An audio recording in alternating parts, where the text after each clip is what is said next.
I've learned a lot of interesting things whilst volunteering for the Historical Society of my country. Right now, I'm in the Society's museum, looking at the only known photograph of an unknown insect. The photo itself is a black and white still of a lost preserved specimen, and remains the only graphic evidence of the local legend. Though the resolution is poor, the specimen looks quite formidable for its size. A moth-like insect sporting long mandibles and antennae, somewhat resembling a Dobson fly. Apparently, there were swarms of these things in scattered areas throughout our country for several weeks during the summer of 1828. They were mainly active at night, and several sources mention that their red eyes could be seen faintly glowing in the dark. It is unclear exactly what their diet was, but they were said to have decimated crops and killed several pets and livestock.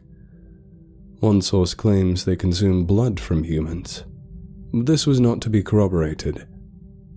We do know they had stingers. A few children and elderly folks died from their stings, which the few physicians who lived in the region at the time were almost completely unable to treat, except for a couple of primary documents that mentioned a similar swarm event occurring in 1628 in the same area. This is the only known appearance of the insects. Recently, an entomologist has been working with the Historical Society to explore the story further. With only the photograph and some period documents, he does not have many leads, but he has come up with a theory based on the two references to a similar occurrence in 1628.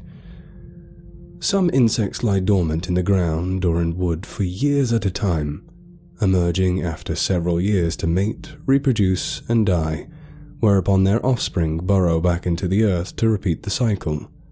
A well-known example is the magicicada, which emerges in swarms at 13 and 17-year intervals in many regions throughout the Midwest. The entomologist believes that the strange insects from 1828 were on a 200-year brood cycle, something he had previously thought impossible. I pray that he is wrong. It's funny how you can get used to seeing yourself on TV. I was just 6 when I first saw or noticed my doppelganger. I was watching live coverage of some local event I don't remember when I saw a boy who looked just like me. I told my mum. She chuckled, but said that happens to everyone now and then. From then on, I'd see him from time to time, as an extra on kids' shows, in crowds at a baseball game, in one of those interstitials where the local news station visits a local school and gives them a shout-out. Always when I was alone, never in photographs or recorded media, though I did once see him in footage from a rock concert in the 1980s that was being played on MTV. He aged with me and often wore clothes that I had in my wardrobe. I got used to it over time, and by the time I reached 6th grade, I started to see him less and less frequently. All the way into my 20s, he appeared just enough to set me a little on edge, but infrequently enough that I could live comfortably with long periods of not thinking about him. Now that I'm a celebrity, I've gotten very used to seeing myself on TV. I'm starting to get nervous because lately the paparazzi have been reporting more and more sightings of me in places where I haven't been, and many people are claiming on the internet to have met me under circumstances I haven't been in. I know the tabloids make stuff up about celebrities, and I know sometimes people lie about rubbing shoulders with their idols, but this feels different. My managers, agents, and publicists are all very excited about the buzz. At least they can sleep easy about it. Have you ever walked into a room and noticed the closet door hanging ever so slightly open? When you know, no one has been there. You normally assume you just forgot to close it. You think maybe someone else did it. You open your closet sometimes and look around and see nothing. You won't ever see anything, unless You wait until the sun goes down. It comes out when you sleep, ever so slowly pushing your closet door open. It crawls out, low to the ground on all fours to your bed and sits next to you. It puts its face up to yours and stares. Sometimes its stares stir your sleep, and you roll around in bed uncomfortably, rustling your covers. It likes to make noise in your closet and play with the doors and lights in your bedroom. Its black bony hands grab your covers and pull them off so you shiver. It puts its mouth right up to you and breathes its cold, shallow breath on your neck, giving you goosebumps. The stench of its breath smells like decaying flesh. It will continue to toy with you. It loves to play with its food. If it manages to wake you up and you open your eyes, it will be there, with its jaws gaping open. It doesn't like it when you see it. On the night of the last full moon, I had the craziest dream. At least I tell myself that's what it was. I was a beast. I was massive. I had incredible strength and a voracious appetite. Anything within my path that was smaller than I was would become prey.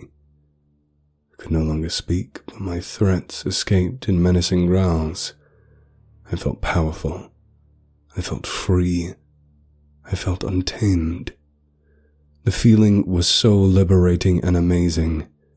I loved every minute of it. I was racing through the moonlight. Nothing could stop me. I had a silver coat of fur covering my beastly form. Threw back my head and released a savage howl.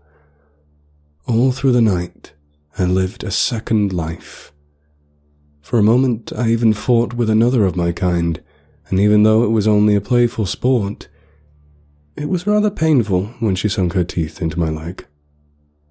For the rest of that night, I ran alongside my kin, feeling an innocent joy that I hadn't felt since I was a small child. Then I realized the sun was coming up. From then on, everything was getting a little fuzzy. An overwhelming sense of panic overcame me and I fled. I didn't know for sure where I was going, but the others seemed to have the same feeling.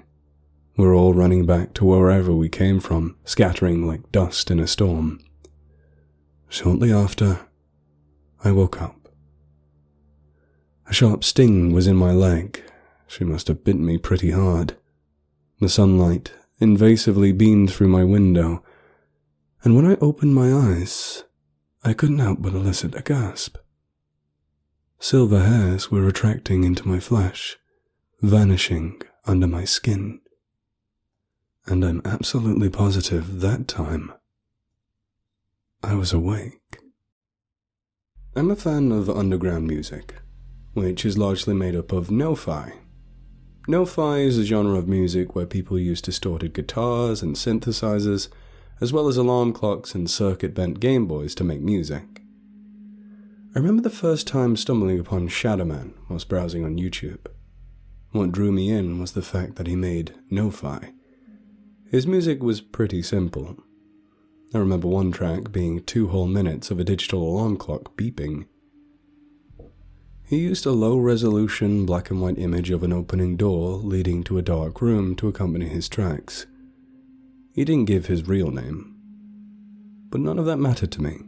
I continued to listen to his music. Then, one night, whilst I was sleeping, I heard a loud thump, not unlike a book falling off of a shelf, and then I woke up. I got kind of freaked out, and I thought it was just me being paranoid, like it always has been when things like this happened. I got out of bed and paced around my apartment for a few minutes to shake it off. Eventually the silence got lonely and I needed to hear something make sound. I flipped on my television and started experimenting with my old Yamaha keyboard.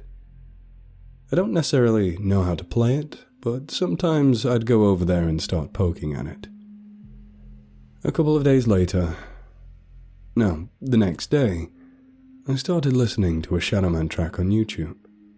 When I glanced over at the related video section, I noticed a Shadowman track I hadn't heard before. It was entitled Restless Night. I looked at the upload date. It read January 10th, 2012.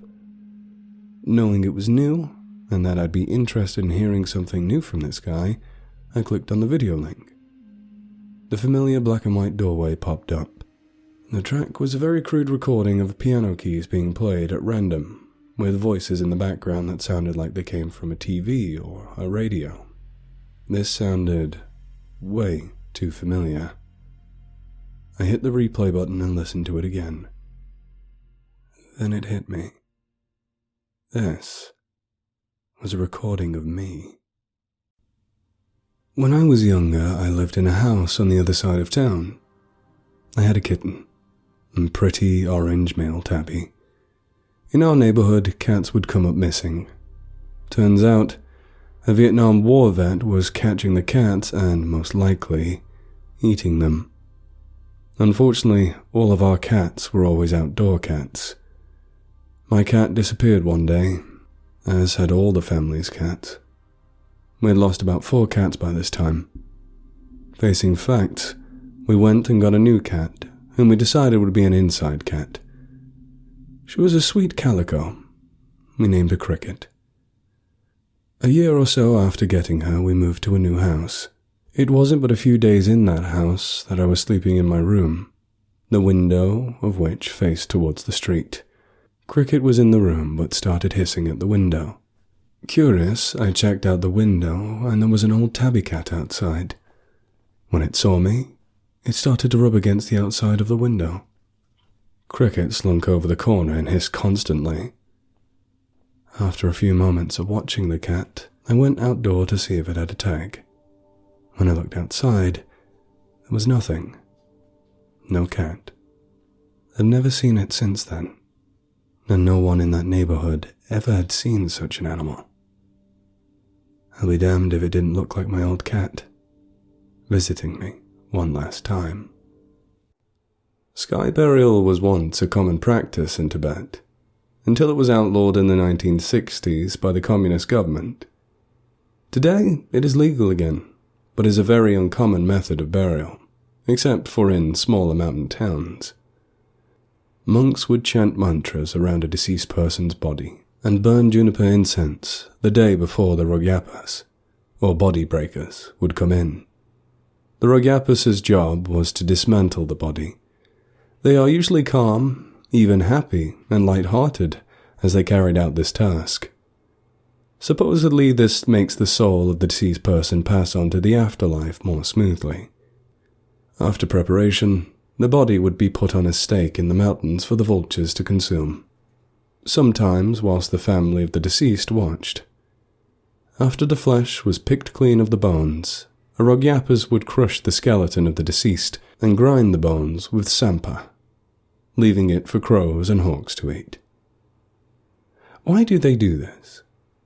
Buddhism teaches generosity and compassion, and therefore, after death, it is only fair that your body, which you no longer possess, should be given to someone who needs it more. In this case, the vultures. Some eyewitnesses have claimed it to be bringing the deceased's body closer to their soul in the afterlife. It may seem bizarre, even grotesque to us in the Western world, but perhaps the Tibetan Buddhists are aware of something we are not. Perhaps it would be best to learn from them. I love the rain. I love how it seems to make everything better, smoother even. Most people just like the idea of rain. They like the sound it makes when heard from inside, or how it can be an outward expression of sadness they feel within. They like to look gloomily out the window and dwell upon the sad and unfair things in life. But I'm different. I don't love it because I find it relaxing. I don't enjoy sitting in the window and absent-mindedly daydreaming. No, I love to be in the rain. I love to be in the kind of rain that's so heavy then it makes it hard to see or hear. You see, nobody notices someone with the chloroform rag sneaking up behind them as they're foolishly rushing to shelter. Nor is anybody likely to see someone dragging the limp body to the dark alleyway where their car is parked.